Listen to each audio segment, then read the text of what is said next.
Hello, my name's Amanda and welcome to another one of my quilt block tutorials. In today's video I'm going to be showing you how to make this very awesome friendship circle block.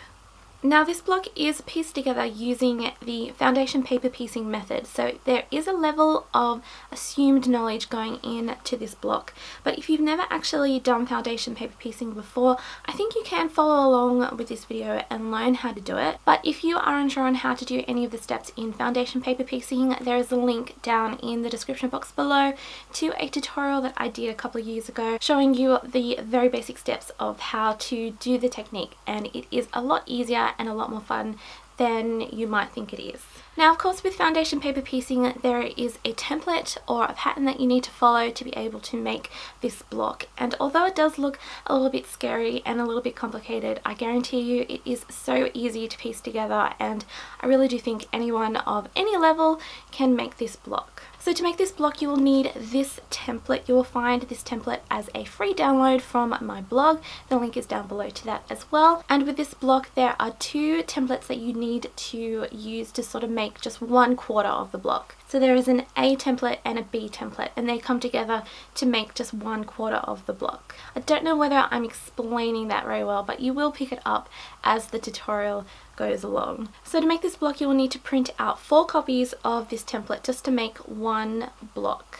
And I know that that's a lot of paper to print out, so that's why I've sort of tried to make the template as big as I could just to limit the paper wastage that does come with paper piecing. As always, you will find all of the measurement and cutting instructions for this block down in the description box below. I have actually listed all of the different measurements that you'll need for each fabric to fit in all of the sections in your template. It's just so that you don't have to go and start guessing how much fabric that you need and you come up short and then things go wrong, and yeah. So all of the measurements will definitely cover all of the sections in your template. You will have a little bit of fabric left over, but you know, it's better to be safe than sorry. So with all of that said, this is how you make the friendship circle block.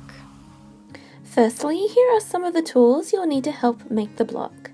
You'll need some pins, paper scissors, a glue stick, a serrated tracing wheel, a seam presser, and a ruler and rotary blade. You will also need to print 4 copies of the template page from my blog to be able to make just one block, along with all of the fabrics you've chosen to use. You can find all of the cutting and measurement instructions for this in the description box below. After cutting out all of your fabrics, roughly cut out the 8 triangle templates around their outer lines using craft scissors. You should have 4 A triangle templates and 4 B triangle templates. Next, using the tracing wheel and ruler, score the lines that you'll be sewing along on all 8 template pieces. Doing this will help the paper to tear away easier from the seams on the back as we come closer to finishing the block. Starting with an A triangle section, turn it over and dab a small amount of glue to the back of section A1. Then stick the fabric cut for that section on top, ensuring that the edges sit past all of the lines on the template piece. With section A1 pointing towards you, fold back the line between it and section A2. Place your ruler on top and line up the 1/4 inch seam line along the folded paper edge and cut off the excess fabric. Lay out the fabric cut for section A2 right side up and place the template piece on top, lining up the top edges of both fabrics. Make sure to position the template to the left of the bottom fabric so that the pointed angle in this section will be covered. Then, once you're happy with the placement of everything, open out the template and carefully pin all 3 layers together. Next, at the sewing machine, sew on top of the line between sections A1 and A2, from one edge to the other. Remove the pin and flip the template over. Using a seam presser or a medium to hot steamy iron, firmly press section A2 into place. Next, move on to doing section A3 by folding back the line between it and section A2 and trimming off the excess fabric in the same way as before. Place the template on top of the fabric cut for section A3, positioning it to the left again while evenly lining up the top edges. After making sure the bottom fabric reaches past all the lines, open it out and pin all 3 layers together. Carefully sew on top of the line between sections 2 and 3, from edge to edge. Then remove the pin and firmly press the fabric open just like before. Carry on following the same set of steps to complete sections A4 and A5.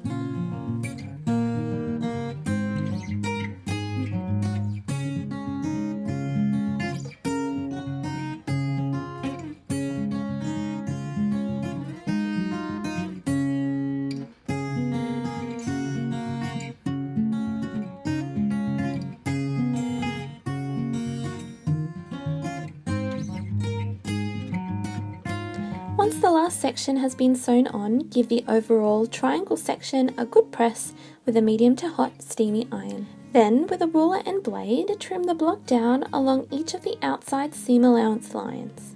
And that is what one triangle section in the block looks like once completed. So from here, repeat the same set of steps to complete the other 7 triangle template pieces that make up the block. You'll find that the B set of templates are pieced in the same way as the A ones. The only difference is that the templates are mirror images of each other.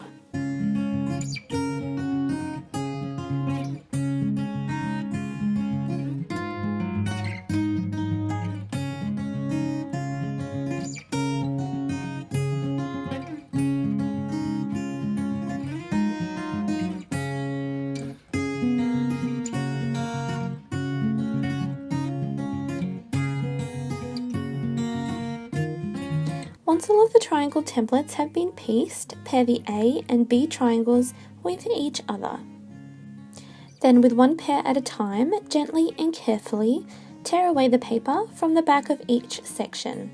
Don't worry too much if any paper gets stuck in the seams, it won't affect the finished block. Next, flip one triangle onto the other, ensuring that the seams between sections 1, 2 and 5 line up neatly with each other. Pin these seams into place along with the rest of the edge. Sew a 1/4 inch seam along the edge, starting at one tip and finishing at the opposite. Open out the sewn triangles and press open the center seams, first using your fingers and then down flat with the iron. Once all of the A and B triangles have been sewn together, your block should now be looking a little bit like this.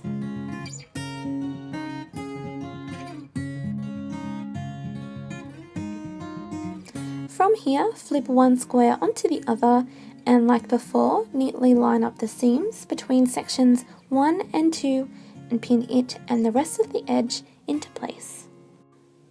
Then repeat the same steps with the other 2 squares in the top row. Sew a 1/4 inch seam along the pinned edge of one pair of squares and then slowly chain stitch the next one through. Snip the joining threads and then press each of the center seams flat open with the iron. Lay out the 2 rows back into the correct order and flip one onto the other. Line up the center seams with each other and pin it into place, making sure that the seams in sections 1 and 2 match up before pinning the rest of the edge into place. Sew one last 1/4 inch seam along this edge and then carefully and patiently press the seam open flat.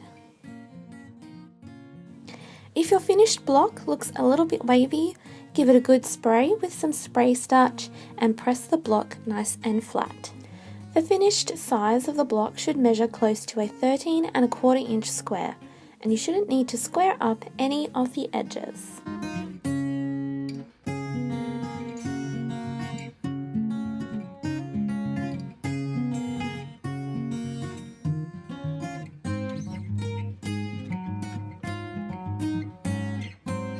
So what did you think of that? It is quite a simple block to piece together once you sort of break it down and take it apart and just look at it step by step and just realize it really is a very simple block and very effective block to make.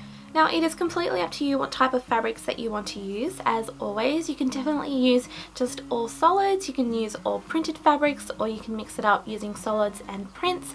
It really is up to you. I did want to show you another version that I made using the Wildwood collection by Elizabeth Olwen. These are Cloud9 fabrics and I just absolutely love this version.